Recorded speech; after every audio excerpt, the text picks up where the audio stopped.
What's happening, folks? Back with another reaction, back with some more New Order. Once again, big shout out to Erik for sending me this double LP compilation, Substance, from 1987. And the next track in the playlist is Subculture, a more or less straightaway term, the idea of individual niches with different characteristics that are part of a larger umbrella culture. Often this is a term related to music, or at least some artistic style that, again, has different facets, whether regional, maybe temporal, meaning a given genre might evolve over time, and then those different periods of the genre and the styling are often lumped, not together, but divided into subcultures. And of course sometimes it is more about the stylings themselves or even regional differences. As just a quick example, I listen to a lot of rave music, which is sort of this umbrella cultural niche, and then within that there's hardcore and techno and trance and house and a number of subgenres within each one of those, and all of them tend to create their own subcultures, where the people who go to parties with those different subgenres tend to be different, whether a slightly older crowd, a slightly younger crowd, a crowd that's a bit more punk rock, a crowd that's a bit more like Candy Kid, a crowd that's a bit more like art techno, and so on. And each of those subcultures tends to have parties that are specific to that crowd or to that region or to those stylings. So yes, within any broad culture there tend to emerge a number of subcultures with their own characteristics, their own populations, and their own stylings. And as I said, that can be something that is expressed over time, something that's expressed over geography, or something that's expressed over artistic differences. And sometimes there's dialogue, even mutual association between these subcultures. Sometimes they can be very cliquey. Sometimes there can be animosity or judgment from one subculture to another. And then, of course, those descriptions and understandings can come from within that subculture, or in some cases, and maybe less sympathetically, from outside the subculture. So I suppose it's a testament to the way that we humans tend to categorize things and, form different groups that can be hostile toward outsiders, but also supportive toward people perceived as being part of the same subculture. And again, sometimes it's not so negative, sometimes it can be harmonious, but yes, I guess it's the way that humans tend to be cliquey. So, as a song title, I would think that maybe it could make reference to some of those concepts in a general way, but of course it might be more specific to 80s synth pop, or to 80s music more broadly, or maybe even to cultural or subcultures that are not necessarily about music per se, but tend to gravitate toward particular types of art, including music. I've already talked too much. Let's just listen to the track. This is New Order. The track is Subculture, and it's included on the 1987 album, or rather compilation, Substance.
Insanity, what a crazy tune.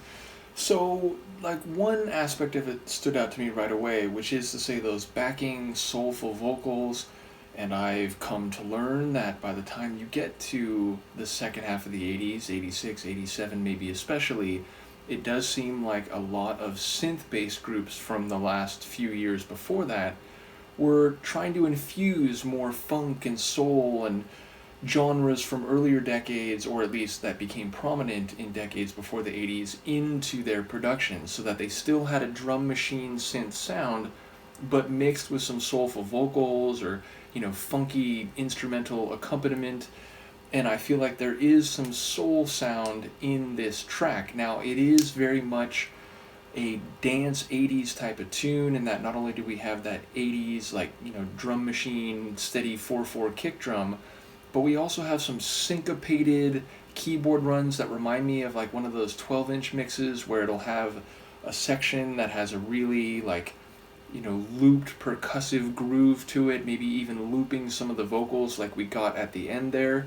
So in a way it feels more like a 12-inch mix or an extended mix rather than an original album track. So I've noticed as I've gone through this compilation, there have been tunes where people said, oh, this actually wasn't the original one, this is one that they redid in a couple years after the original and included on this compilation. So maybe that's the case here too. Lyrically, I'm not sure, but talking about a room without a view, although even that seemed to the second part of the line seemed to get cut off. But then there was, a reference to being on your own or being alone again, and it seems like there was some sort of interpersonal narrative to it, some visual backdrop as well.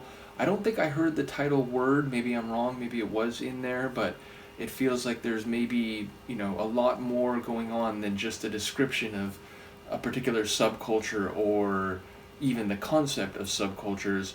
I do think there's a moment where the vocals sound a bit, for lack of a better word, like Pet Shop Boys. It sounds almost like Neil could sing it and it would feel very at home. So, those sort of syncopated stylings and some of the orchestra, or keyboard kind of orchestra hits, they felt maybe a bit less PSB. But knowing that the two have worked together, there were a couple moments along the way in this one where I thought, this could be a PSB tune if you just, change one or two things, or indeed if Neil's voice was singing it.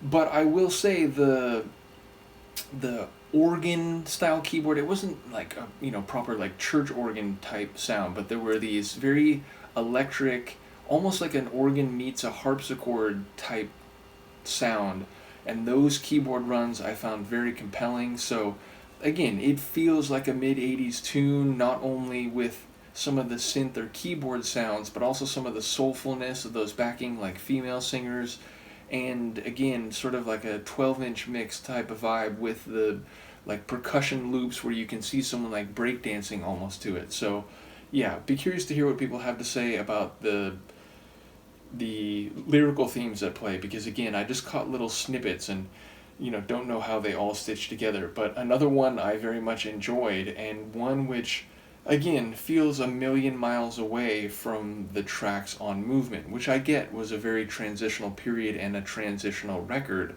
and at this point it's more like Blue Monday than the stuff on Movement. But even having said that, this doesn't sound like Blue Monday either. So yeah, just a really interesting journey through this compilation. Looking forward to more of it. Let me know what you think, and I will see you next time. Peace.